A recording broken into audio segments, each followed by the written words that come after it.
Welcome back to part 2. మేము రాత్రి అయితే పక్కల ఉన్న సత్రంలోకి అయితే వెళ్ళాం. ఇక్కడ భోజనం అయితే చేసాం. భోజనం చాలా బాగుంది. ఉదయాన్నే లేవగానే ఒకసారి అయితే వ్యూ చూద్దామని బయటికి వచ్చాం. ఎంత బాగుందో.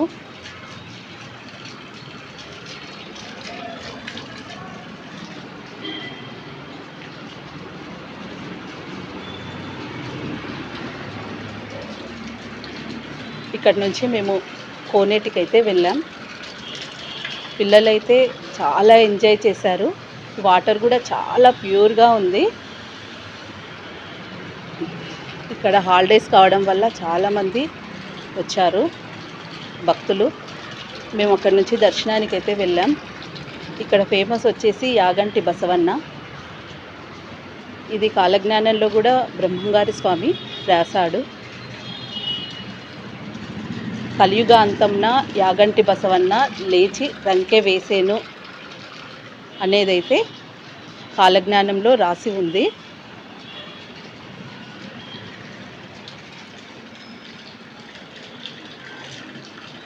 ఇది సంవత్సరానికి ఈ నంది పెరుగుతుందని అంటూ ఉంటారు. నంది అయితే ఇలా ఉంది. ఇక్కడ నంది చెవులో ఏవైనా తీరని కోరికలు చెప్తే తీరుతుందని అంటూ ఉంటారు.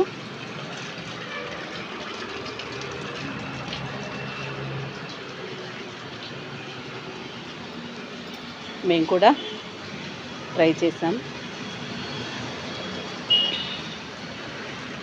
అక్కడి నుంచి ఆ పక్కనే ఉన్న వెంకటేశ్వర స్వామి టెంపుల్కి అయితే వెళ్ళాం.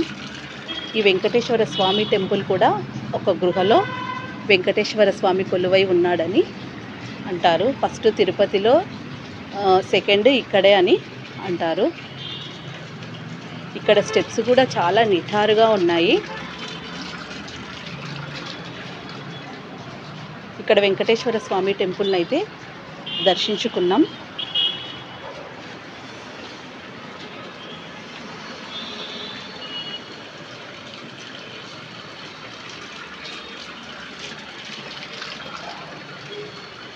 పిల్లలైతే ఫాస్ట్గా ఎక్కారు.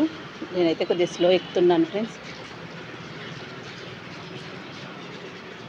ఈ యాగంటి క్షేత్రంలో అయితే ఈ కోనేరు, తర్వాత ఈ వెంకటేశ్వర టెంపుల్, నంది, ఇవైతే చూడవలసిన ప్రదేశాలు. ఇక్కడ నుండి మేము రవ్వలకొండ క్షేత్రానికి అయితే వెళ్తున్నాం. అది పార్ట్ 3లో చూడండి. Okay, bye friends.